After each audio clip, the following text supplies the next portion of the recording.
Hello, everyone, and welcome back to the latest edition of the Jake's Take with Jacob Elyachar Podcast. I'm your host, Jacob Elyachar, the chief content producer and writer of jakestake.com, a pop culture entertainment news website. Before we get started, if you're watching us today, please give us a thumbs up and please subscribe to my YouTube channel. And if you're listening to this to our audio, please give us a 5-star rating and please give us a subscribe to the podcast.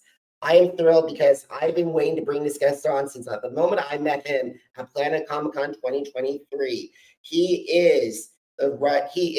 have lightning bottle chemistry when we were talking back and forth about comics and also life in Kansas City. So please help me welcome one of the creators of one of the rising important comic book news brands, Blake Morgan, to the podcast.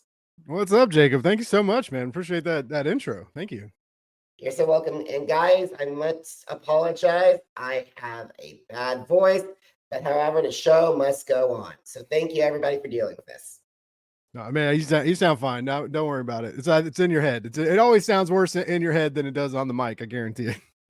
Absolutely. So when did you get interested in comics, Blake? And how did that passion evolve into desire to pursue a career in the comics and geek culture?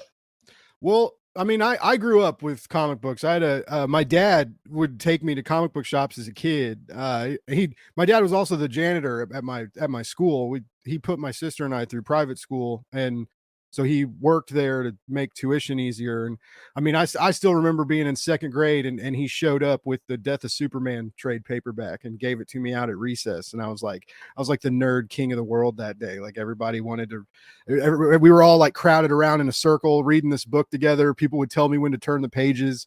And so my dad was always very supportive of me being a nerd.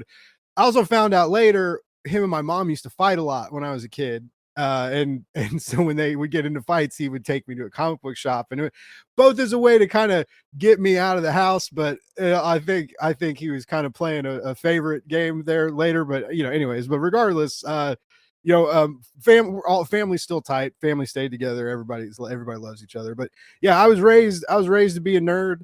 Fell out a little around college when it wasn't like the cool thing to be, and I was partying a little too hard sometimes. But I got back into it, and getting back into comics actually was really good for my health because I was being a bouncer at a bar. I was doing some stupid stuff, and I had to have a conversation with myself because it was like, well, you don't make enough money to waste it on bad stuff and comic books. And so I started getting back into comics, getting back into collecting and making less bad decisions. Right. So they kind of got me out of a rough spot.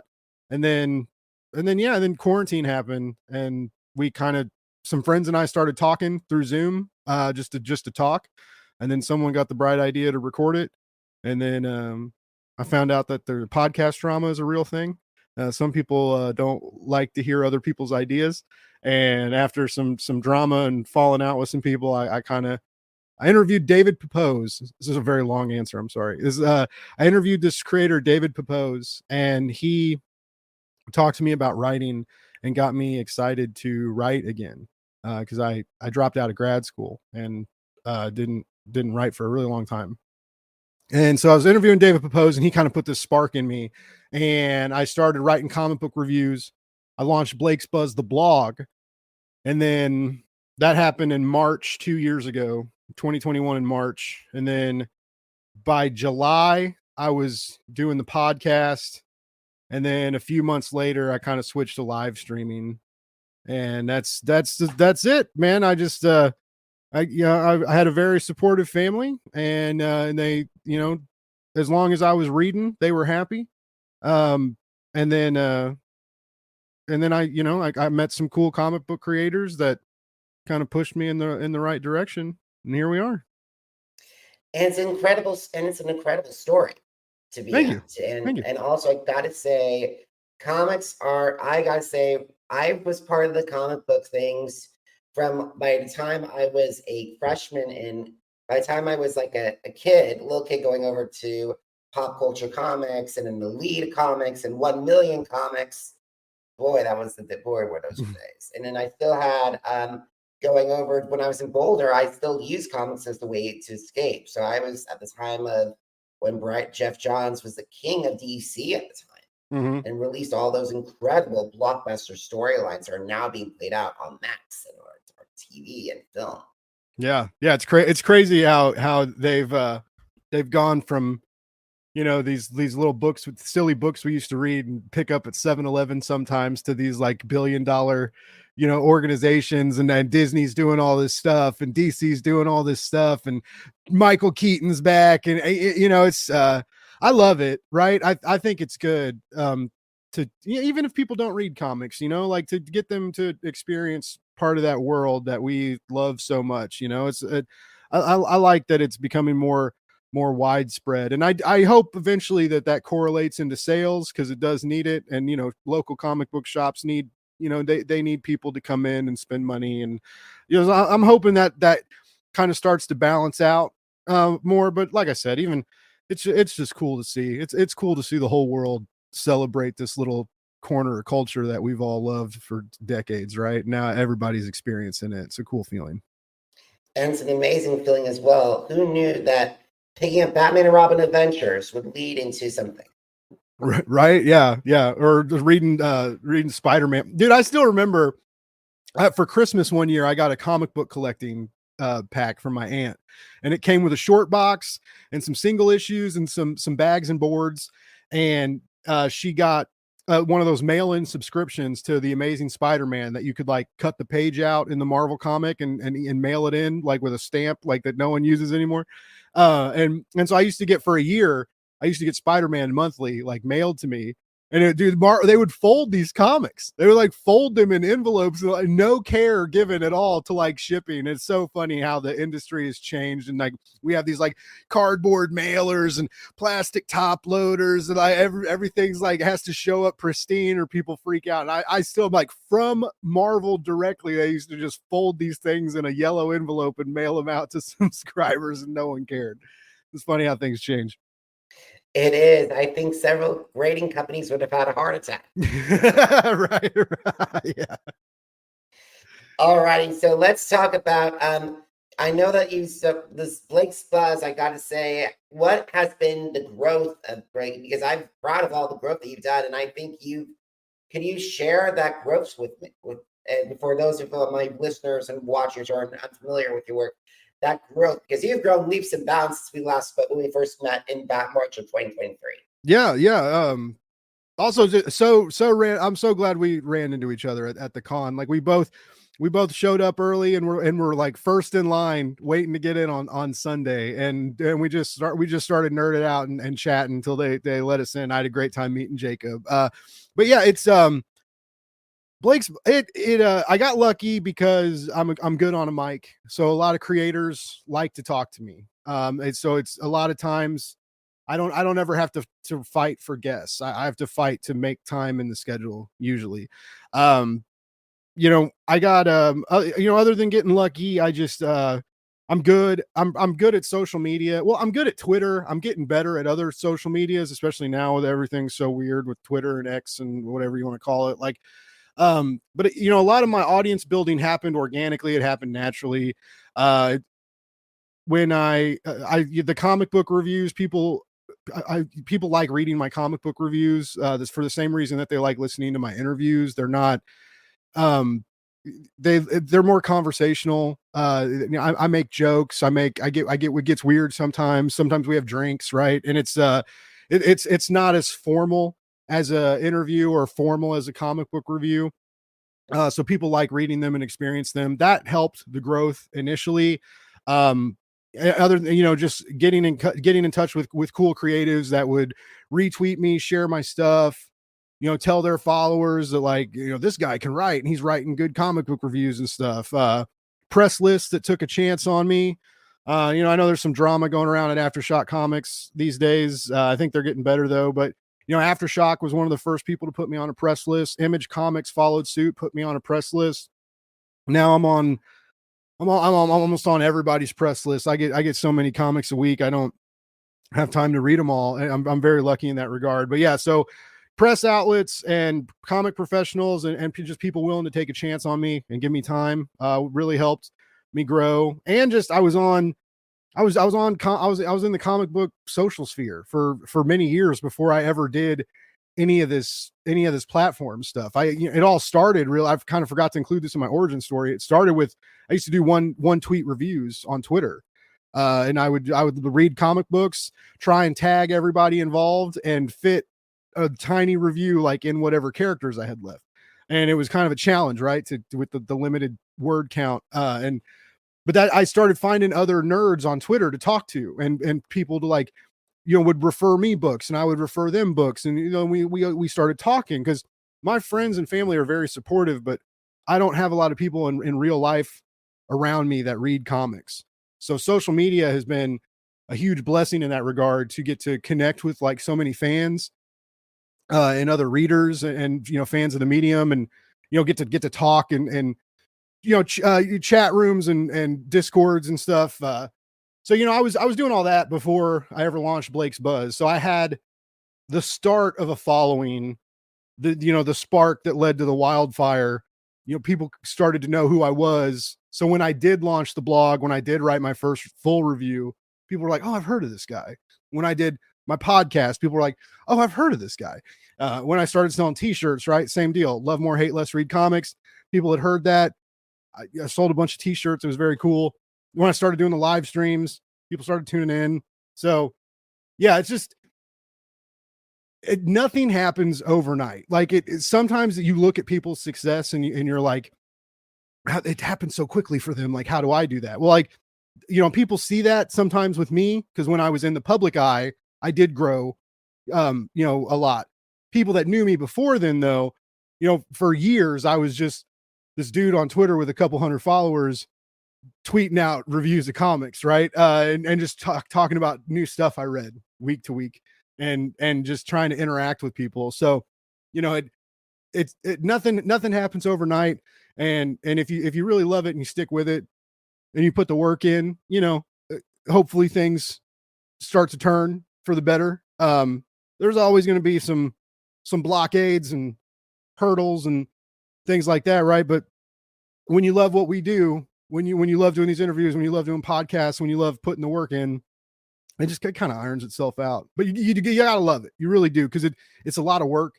Jacob, you put a lot of time in finding guests, scheduling these things. We're both, it's a holiday, right? And we're both, you were so kind to do this interview.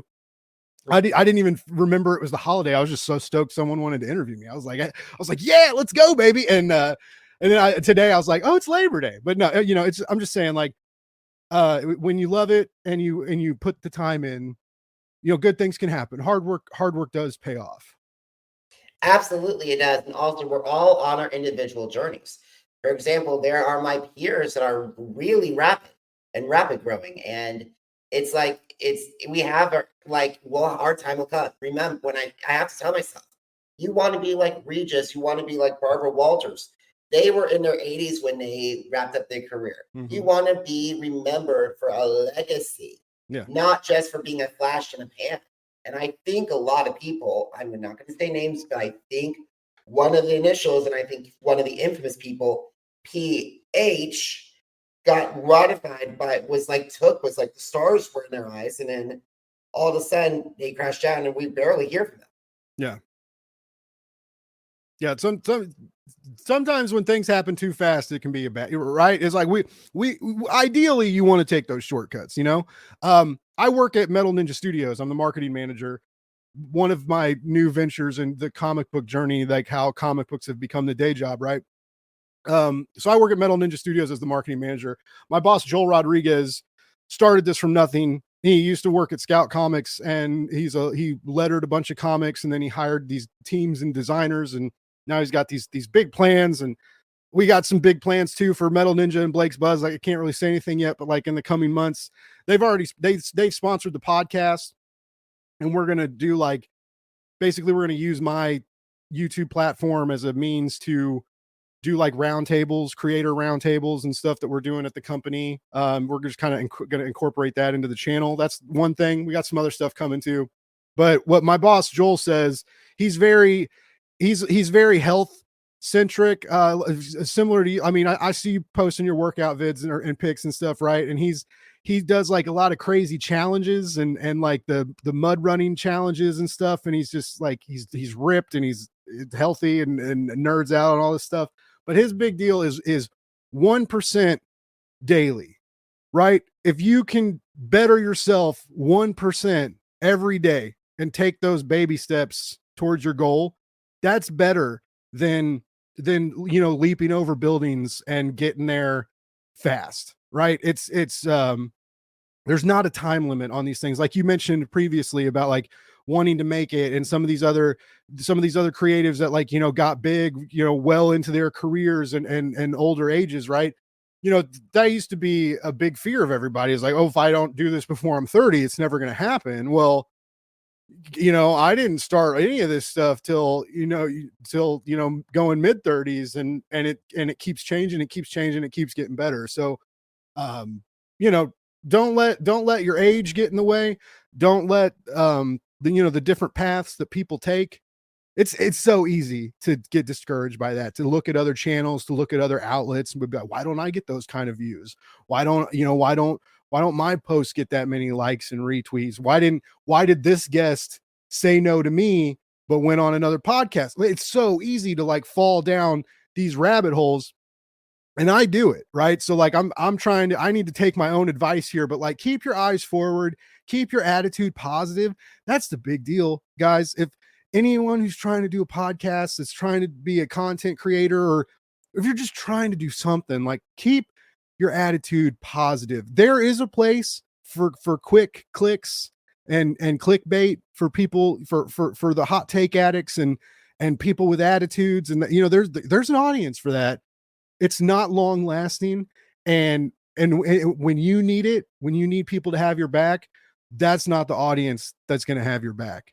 You stay positive and you put that positivity into the world, you're going to get it back. Maybe slowly, right? But you will get it back, and you'll meet better people that will lift you up and support you. And that's when you're a content creator, when you're doing this stuff solo, you need people around you that will lift you up, that will support you, that will push you, that will say, hey, if you want to quit, I understand mental health is important, but people are going to miss you.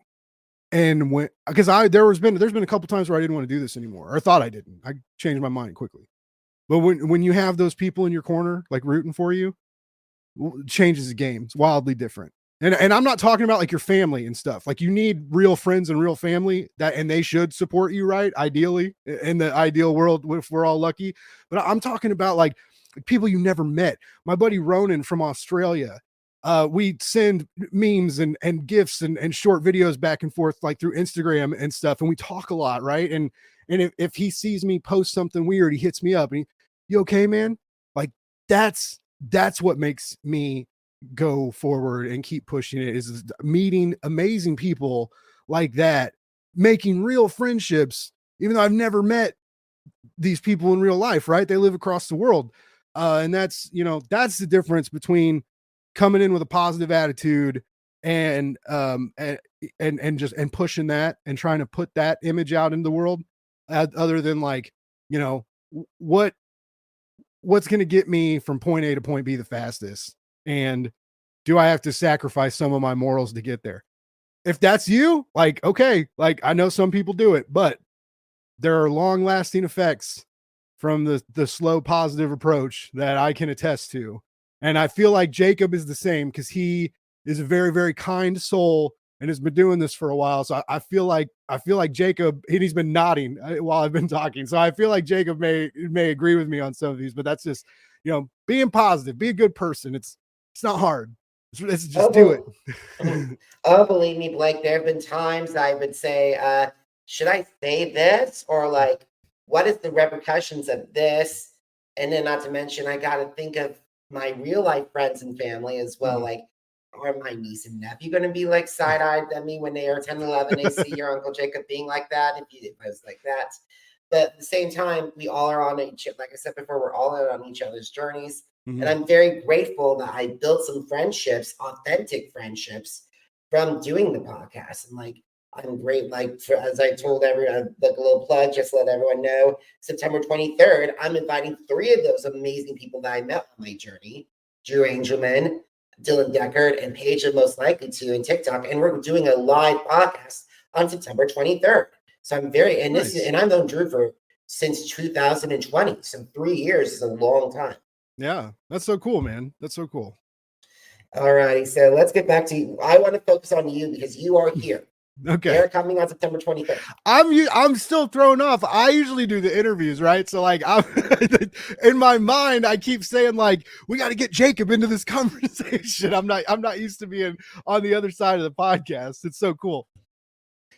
All right. So I want to talk about the incredible opportunities that you've had to sit down. And guys, just to let you know, Blake has sat down with some incredible, recognizable creators, some very, very well-known ones. So I picked a couple of them because we don't have time to go through everybody, but the ones that gravitate to me the most. So we got to start with David Mack. So he's very famous for his role as the interior artwork for Daredevil, not to mention one of the cover artists of Justice League America #2, one of my favorite series, and not to mention Alias for Jessica Jones. That was Jessica Jones' first solo contract. So David Mack is somebody that rarely speaks to comic book media. So you were very lucky. And I got to interview him twice. I got to do a 10-minute video at Planet where we met, and then he came back on the show for I got to sit down with him for like an hour and a half and talk, because he has a new Marvel art book with like his art Marvel cover works and stuff that came out via Kickstarter. And so he came on the show to promote, and then they talked about like, you know, him and Brian Michael Bendis's backstory and all that stuff. He is a magnetic man. He's so cool. And yeah, I've been a big fan of his for Daredevil, Alias, his indie stuff. Kabuki is excellent. I just love his artwork. I can look at his art all day, and he is the same amazing like in person to chat with as he is like when you're looking at his art. When, you know, that level of like of masterful and awesomeness is just reflected in his personality. He just loves comics, and he's very respectful, and he's, you know, very like appreciative when when he's like, he retweeted and shared our episode, and not everybody does that, you know, which is cool. I get it. But you know, he's just like emailed me a follow up like, oh, that was fun, thank you so much. And you know, just like very, very cool to when you go out of your way to make press, you know, feel special and appreciated. I notice it. It's very nice. But yeah, getting to talk to him a couple times was just amazing. It's that's one of the cool things about what I do. You know, because I do write. I am a writer, and I just got into an anthology. I wrote my first short comic book that got funded on Kickstarter, in the Cthulhu Invades Neverland anthology, and so like, you know, and other people now are asking me to be in other anthologies, and I'm like, is this where this is going now, right? And I'm like, okay, I'm going with it. I'm doing it right, 1% every day. Like, we'll try. Don't say no. And but yeah, it's to get to talk to these creators and meet these creators and learn. You know, I paid a lot of money for grad school, and one of the things about grad school is you know, once or twice a year they would pay a lot of money to get like a New York Times bestseller or somebody to come and do like guest lectures and guest workshops and stuff with the students. And I get to do that several times a week now. I get to talk to writers and artists, and I get to talk about their creator process, and you know, how these ideas came to be, and you know, how they deal with burnout, how they organize their time. You know, a lot of creators watch my show, so I try to, even when we get goofy and silly and talk about life, I do try and come back to those elements, right? I try and balance that out between like, what would general nerds want to hear about their favorite comic book series? What would other creators want to hear about creating these big series, right?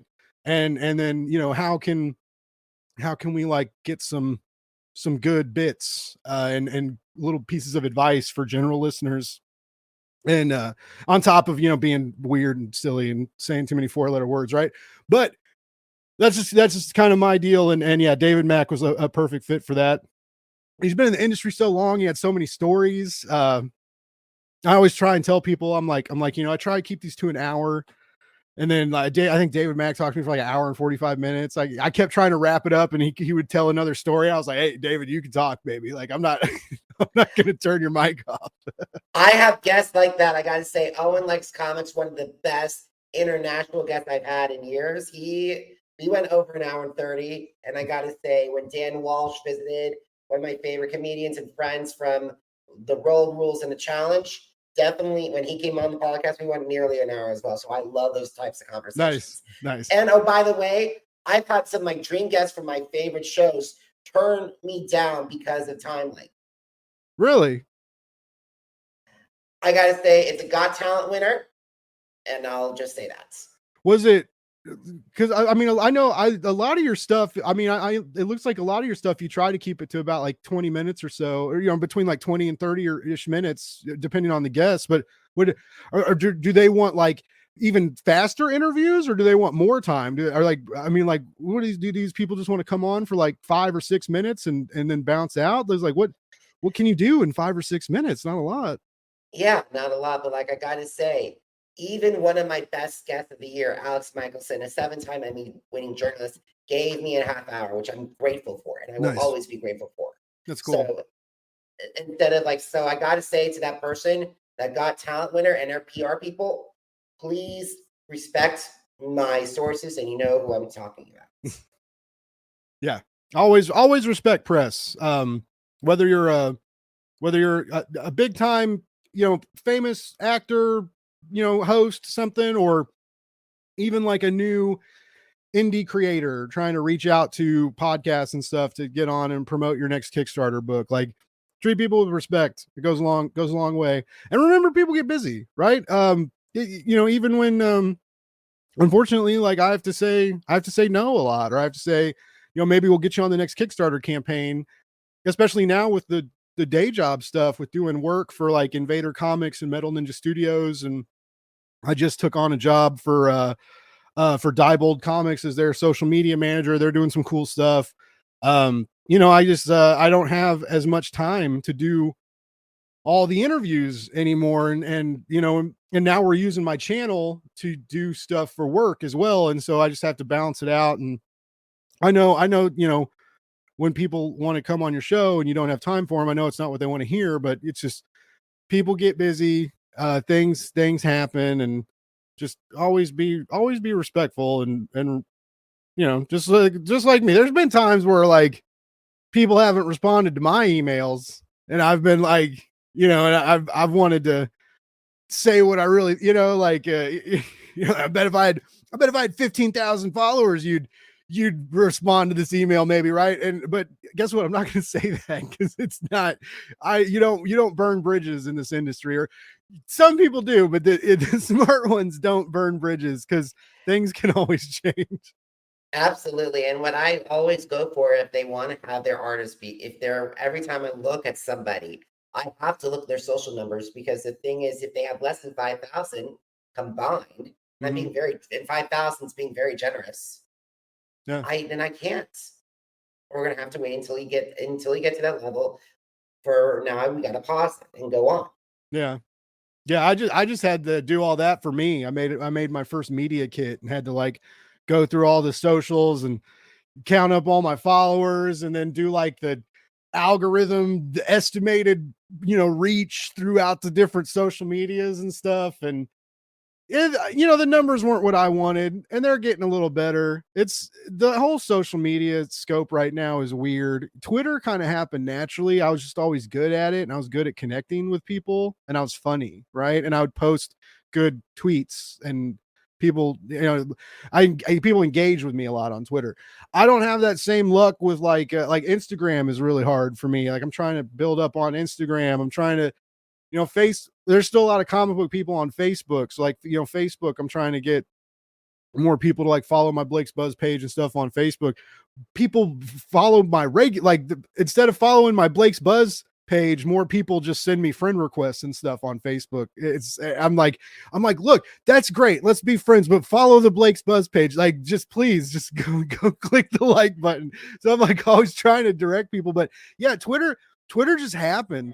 and still happens. I get a handful of followers every week, and it adds up. I think a lot of them are bots and fake now, but whatever. But yeah, it's and then like I'm on Blue Sky, and a lot of comic book people are going over to Blue Sky, but it's still not populated like Twitter is right now. And so yeah, just trying to navigate all these social spheres, and then putting that all together, and really like thinking about all the hard work you do, and adding numbers to that, and then kind of being like, man, I wish those numbers were better, but they're also not terrible, right? But it's just like that was a trip, putting that media kit, because basically what a media kit is, it has all your information on it, a picture, some of the things you're known for. It has my top guests, like big guests I've had, and basically when I send that to other press or PR people or creators themselves trying to get interviews, I attach that little 2-page PDF infographic thing and include that, so that hopefully when I contact people that represent someone with a bigger name, or contact them directly, they can look and be like, oh, like tens of thousands of people a month, like, okay, maybe maybe if I do this interview, like a lot of people see it, that'll equate to book sales, right? Can I guarantee that? No. Does it look good? It looks a little better, but yeah, it's just like, I learned that from some other podcast friends and people that do that. It's just a little extra effort to send out when you do that.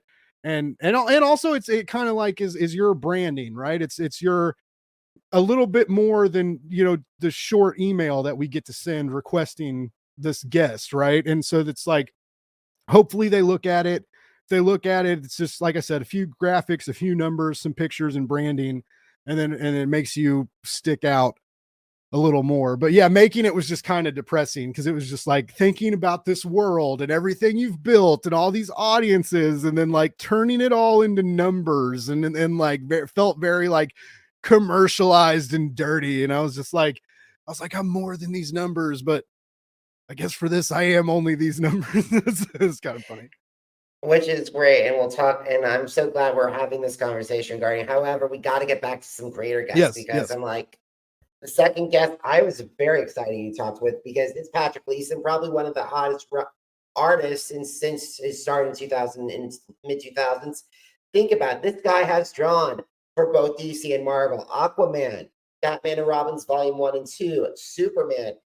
He kicked off the Green Lantern Corps. He was the founding illustrator for the Green Lantern Corps, and not to mention his recent one is Amazing Spider-Man. Yeah, he's incredibly talented.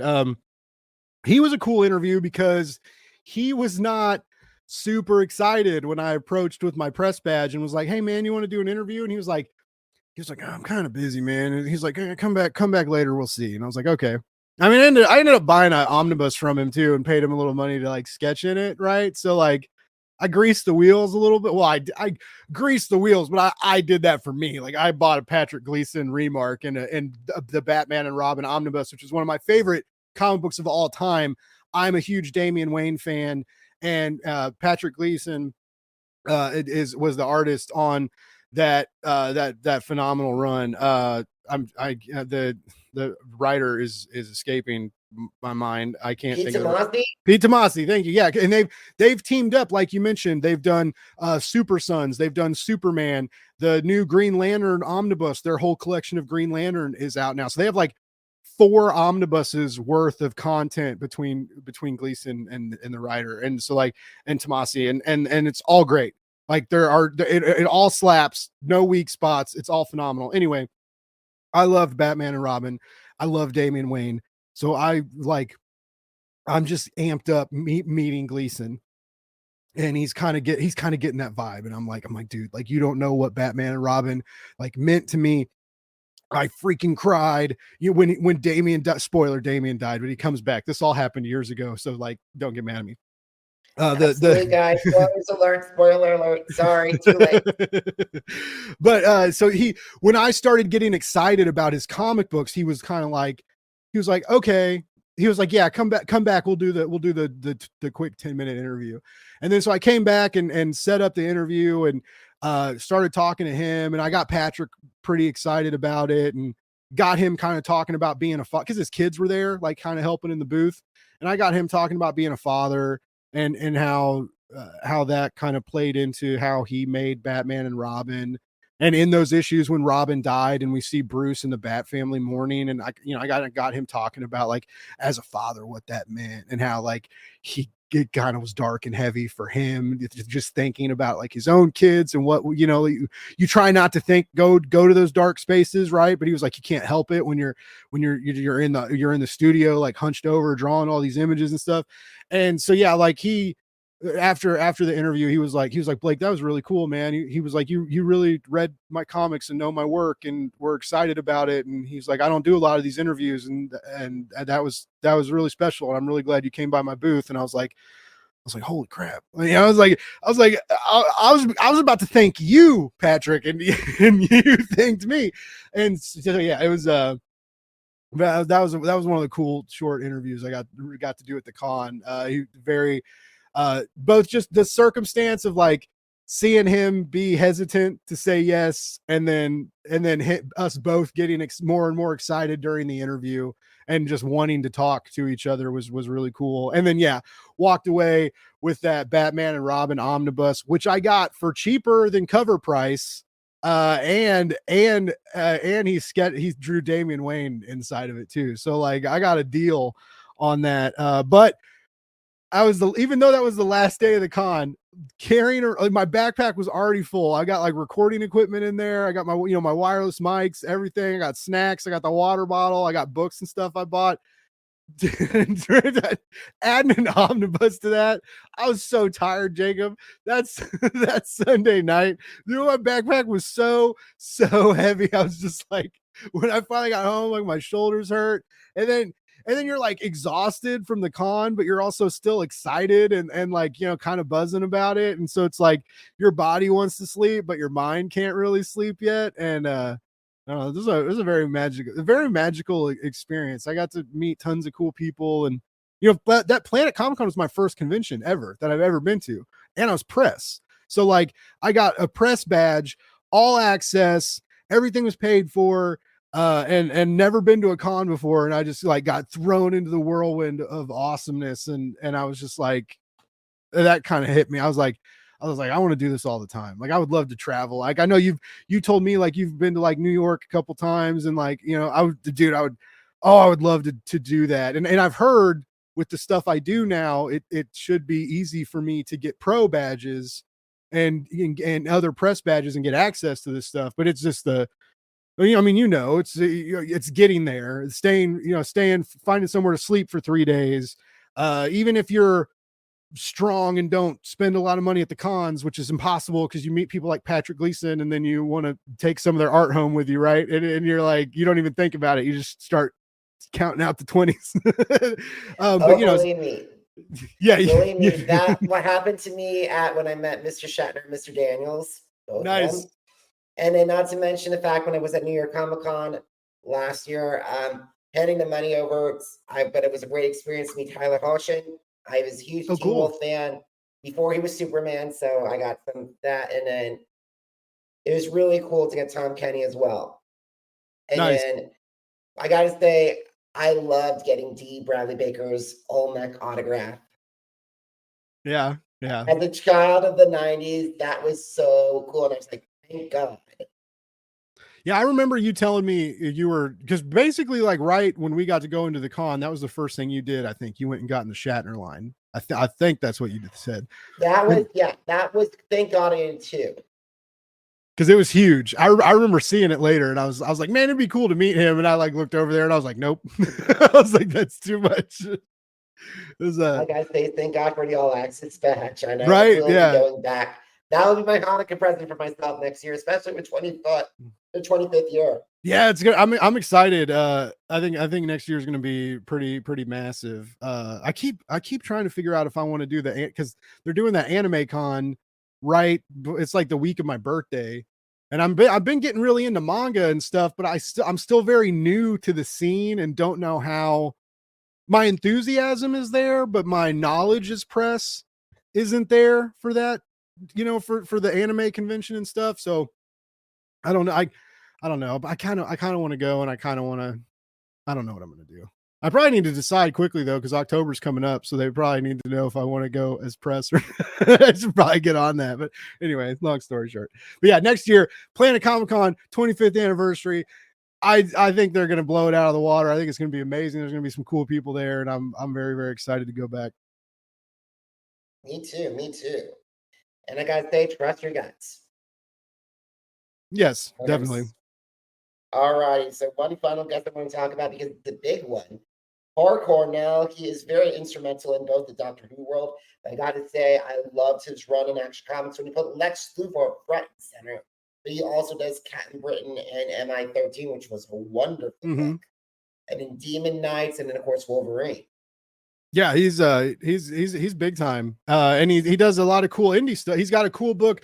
The reason I interviewed him was because of his new title at Ahoy, where he basically, it's a retelling of comic book conventions from like when they started to now, and it like goes through the decades. And so it's kind of like autobiographical, but also blending fiction, and a lot of love of the industry blended with critiques of the industry and things that need to change. Very, very smart, very great. A very great title that's like worth your time. Anything Paul writes is worth your time. But yeah, it's Jacob, I get lucky a lot because there's the super fan promotions. They get a lot of big time clients and they like me. They like my show. And so a lot of my guests, my big guests, have been, super fan reaching out to me saying like, hey, do you want to interview Paul? And I'm like, yeah, let's set it up. Let's do it. And so getting involved with them was very helpful in my career. And again, another weird deal of like, they liked my personality and they reached out to me and asked to, for me to, if I wanted to be on their press list and interview considerations and stuff. Right. And I was like, yeah, like, duh, like make my life easier, please. But yeah, so because of them, and Hannah is my contact with them typically. And Hannah's amazing. But yeah, Superfan Promotions reached out to me. I got to interview Paul. We got to talk. We got to talk about, we kind of spun off and talked about life and talked about the writer strike and what's going on right now and what Paul thought about that and just kind of how much of a bummer it is that like there's so much money going around, but there's so much greed around it too, right? It's just like these problems could be fixed in a moment, and these stubborn rich, whatever you want to call them, they don't want to do it, and so we kind of talked about that a little bit, and he talked about his Witches of World War II book from TKO, which is really cool. But yeah, he was just so kind and fun and funny. And one of those people, like Jacob mentioned, like he's got this huge backlog of work and he's worked on really big titles and he's been in the industry for so long. And he's still one of those guys that's just like, dude, it's crazy. Like people want to talk to me and like my books. Like I'm still not used to it, and it's like, how are you not used to this, Paul Cornell? Like you're like, you wrote freaking Doctor Who, like you wrote Wolverine. You've been like on big, like every big indie publisher. You've been on both the big two, and so yeah, he's very humble and very, very down to earth and was just like a joy to talk to. And then when we spun out, he kind of the conversation changed and he talked about how like one of his superpowers is being a good gift giver, and apparently other people in his family don't have that ability. And he told this really funny story about his brother giving him this like wooden box, and he like opened it up on Christmas and thought like there was something in the box, and he was just like, nope, this dude just gave me like a wooden box. It wasn't wrapped or anything. It was empty. It was just like, thought I'd like it, I guess. But yeah, so yeah, he was a great interview. And like I said, I'm very, very lucky that I have to hustle sometimes, right? I do my begging, right? And like I said, I'll buy books sometimes and grease the wheels and be like, oh, I just bought all these books from this new creator, really stoked to read them. And then later reach out, be like, hey, like been reading your books. Maybe you want to do an interview sometime. And that often works, by the way, for like, sometimes a bit higher, not the highest profile guests. Cause like some of those guys when you get to a certain element of your career, they don't have to do interviews anymore. Or when they do interview, like Tom Taylor, I would love to interview Tom Taylor. Tom Taylor does Today shows as a comic guy, right? He doesn't talk to podcasters. I even know friends of Tom Taylor that are in like the same writing group, and they like read each other's scripts and stuff. And I've like tried to be like, hey, like put in a good word for me. And they're like, Blake, I love you, but he doesn't do podcasts. Like, and I was just like, so basically like, anyways, you gotta experiment with different things. And like Absolutely. I said, yeah, Absolutely. I feel the same way about Scott Snyder and Jeff Johns. yeah, right. Yeah. This is a funny story. Scott Snyder follows me on Twitter, has DM'd me review copies before. Retweets my reviews, like, because he just did the distillery anthology, the Devil's Cut, and I got on the distillery press list. One of the few journalists to get on distillery's press list. I got a review copy early and stuff. Pretty big achievement for me. I was pretty stoked for it. But yeah, anyways, Scott Snyder has every now and then he'll DM me something, right? And I always do it, and I'm always like, oh yeah, thanks, Scott. I'm totally gonna look at this. Da, da, da. By the way, you ever want to do an interview? And then it's like he's gone. It just vanishes into the wind. But I get it. He's the same way. He's got 1 million kids now, I think. I don't know. He's 4 boys or something, 3 or 4 boys. So he's got crazy chaotic family life, crazy chaotic comic life. I think he's got a couple things in production in Hollywood. That might all be froze up right now. But anyways, the guy's crazy busy. So like I said earlier, don't burn bridges, don't get discouraged, but continue to shoot your shot, right? If Scott Snyder DMs you, throw it out there. Would still love to interview you, man. If he doesn't say anything, don't take offense to it. Don't get sad or discouraged. These people are crazy, crazy busy. And one day you may luck out, right? One day Scott might be like, this guy, he writes a good review and he's asked me about 5 freaking times if I want to be on his show. Man, you know what? I'll do his show. I'll give him an hour, So just like, always shoot your shot, but always believe in yourself. But remember, we're all people and we're not perfect. And a lot of these people are crazy busy. And like I said, have 4 sons, a wife, and other family too, right? So it's just like, anyways, long story short, people are going to tell you no or not say anything at all when you try and set up interviews. That's the name of the game. Don't put it on yourself. Don't think it's like because your numbers suck or because you suck or you're not a good interviewer. People just get busy and have limited time. And sometimes when you get to that point of your career, they don't have to do this anymore. And if it's like doing your own laundry. If you didn't have to do your own laundry anymore and you could pay someone to do it, you aren't really going to miss doing your laundry, and a lot of these creators, when they came up in the indie scene and had to do interview after interview after interview after interview and talk to anybody or anything to get the word out for their book, right? And they hustled like that. And when it finally pays off and they don't have to do that, or they can be very limited in who they talk to and only do like the shows and stuff that they like or that do well or have the good numbers. I mean, I would do it too. It makes sense. And I get it. So again, like people that are thinking about doing what Jacob and I do, just remember that you're going to get told no a lot, or you're going to get told nothing, right? You're just not going to respond to your email. And that may be like the creator or the person you want to interview or their PR people. Sometimes they just won't say anything. It's not you. It's not your fault. It doesn't mean you're bad at this. It's just the name of the game. And you move on and you interview someone else, and then a couple months go by, a few months go by, you try again. That's what I always get nervous on when to follow up because I don't want to be annoying, but I also want to interview some of my heroes, right? And so I always get really nervous about following up or asking again. Even when people tell me to ask again later on down the road, I'm like, I don't want to be annoying. Like, no one's going to want to talk to the annoying guy. But that's just my advice. Oh, believe me, you've hit the nail right on the head. So final questions. Are you ready? All right, I'm ready. Let's go. Where can my audience find Blake Buzz, and where can they connect with you on social media? It's very easy. Making my Blake's Buzz title was very, is the only Blake's Buzz out there. If you Google Blake's Buzz, everything pops up. I'm on Twitter, X, whatever you want to call it. That's the main platform still. So Twitter, Facebook, Instagram, Blue Sky, Threads. Find me at Blake's Buzz. Pull it up. YouTube at Blake's Buzz. TikTok. I need to get better about posting shorts. I've been slacking, but TikTok and YouTube, I'm at Blake's Buzz. YouTube, I go live several times a week. I do live streams typically with creators. People come in the chat and talk, and we have a good time. So I do that several times a week usually.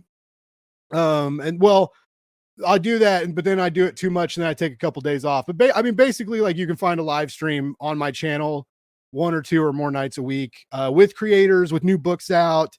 I kind of want to start doing more stuff with other podcasters. I kind of want to get like a podcast council going, just because I think it would be cool to nerd out with other people, but have like the first part of the chat where we offer advice and talk. I mean, even like talk about like the equipment we use, what recording suites we use, and things like that. It just stuff that like I wish I had easier access to when I started all this. Cause when I started all this, I was like, I'm Googling like how to edit audio, like how to use Audacity, like why is I spent hours one time trying to figure out why. I have a very expensive microphone. This was my first big podcast purchase. So I was like investing in myself. Right. So I got this nice mic, this nice, good audio equipment. And I kept getting feedback, like real minor, like buzzing noises and stuff. And like, I reran all my wires, made sure things weren't next to each other, like tried to do a lot of people were like reaching out and giving me feedback and like, giving me ideas on how to fix it. Nothing worked. It's my cell phone, Jacob, my cell phone sitting next to the microphone. When it got a signal or a text message or something, it would give feedback to the microphone. And so after hours of rewiring things and reorganizing it, all I did, I just have to put my cell phone away from my desk and the audio is perfect now. But just stuff like that, like tell these stories, new podcasters, new streamers and stuff, like they can watch us talk for the first, half hour or whatever, learn some stuff. And then the last half hour is just kind of like the drinking chat or whatever. We talk about like what we're reading or what, like one of us watched a new movie or a new anime. Anyway, that's been something I have been kind of trying to work on, but it's hard. Scheduling interviews with creators, ladies and gentlemen, is hard. Scheduling interviews with other content creators is even harder because they're just always busy. And when they get that one night or 2 nights a week off, guess what they don't always want to do? Another live stream. So that's been something I've been kind of playing with. And like I said, people seem interested in it, but when everybody's busy, it takes a different kind of level of energy out of you to when you get hyped up on a mic and when you get excited and when you're on it for like an hour or more, hour and a half, 2 hours even, right? When you're always on it, no dead air. Dead air's the enemy, right? We got to be like ready to jump at any point. And even though like I love what I do, when the mic goes hot, I have a blast. It's weird. Like after the chat, and then, and then I shut down the live stream and say goodbye to the guests. Sometimes we'll talk a couple minutes after and, everybody leaves. And I just kind of sit here in the chair and it's just like, man, I feel like I ran around the block or something, right? It's like, and I don't think people realize that, how like, I don't want to call it emotionally taxing because it's not a big tax, but it consumes a bit of energy. And when you do lots of shows every week, it does weigh on you by the time like Friday. Cause I try really hard not to do shows on Saturday or Sunday. I try to have that be my day, even if I'm prepping for other shows that week, but that's still like, that's my time. It's my time and it's my social media. Like I work then too, but I try not to do interviews then just to kind of like make sure I have a break. But Yeah, it's weird, and a lot of people don't know that. So again, remember, if you're reaching out to people, like, people get tired, and sometimes won't respond to an email as fast as you want, might be too busy, might just need a break for their mental health. It's life. People tell us no sometimes. There's no need to get mad or hateful or write someone a bad review. I had a creator get really mad at me when I told him I couldn't do an interview one time, and they're like, well, this other podcast referred you. And I was like, that's great. I know them, and that's really cool. But I was like, just right now, my schedule, I just can't fit you in, and I'm sorry. And they're like, well, I'm going to tell them this. And I was just like, please. I was like, yeah, tell them. I was like, I'm going to tell them too. I'm going to reach out and be like, who is this person you sent my way with the fiery guilt trips? But anyway, I didn't even ever end up saying anything about it, and it died out. But yeah, it's just, don't be like that. Just be like, maybe next time. Okay. Like, absolutely, absolutely. So guys, if you missed an episode of the Jake's Take with Jacob Elyachar podcast, visit our Apple Podcast, Deezer, Google Podcast, iHeartRadio, Podcast Addict, Spotify, and Spreaker pages. Jake's Take with Jacob Elyachar, JACOBELYACHAR. Now, are you on social media? Because I'm on social media too: Facebook, Instagram, Twitter, and YouTube, and Threads as well. So Jacob Elyachar, JACOBELYACHAR. And remember, you can catch my take on what's going on with America's Got Talent, the upcoming season of The Mack Singer, and also my favorite comics and everything on jakes-take.com. Blake, thank you so much for buzzing by the Jake's Take with Jacob Elyachar podcast. I really appreciate it. Dude, it is an honor. Like, thank you so much. Like, for real, this is like the first time I've been interviewed as like a content creator and someone thought I was interesting. So like, I will remember this for the rest of my days, sir. And I'm so glad I got to meet you at the con, and I'm so glad we stayed in touch and continue to, follow each other and get to know each other. Everybody, Jacob is amazing, and you should follow him on everything, and you should listen to all his podcasts and all his YouTube channels, and you should share, like, and subscribe, and you should support him, because he's so excited about media, and he's easy to talk to, and he, like I mentioned earlier, he puts those good vibes into the world, and that's what we need right now. That's not all heroes wear capes. Some of them just put good vibes out there, and Jacob does that all the time. He's very supportive. He's very kind. He's a very cool dude, and you should all go follow him and support his content. That's just my thoughts. That's just my thoughts. Thank you so much for the closing comments. That meant a lot to me, Blake. So I really appreciate it. Guys, thank you so much for taking time in your schedule to watching this. Thank you so much for listening. Until next time, have a great one, everybody. Goodbye.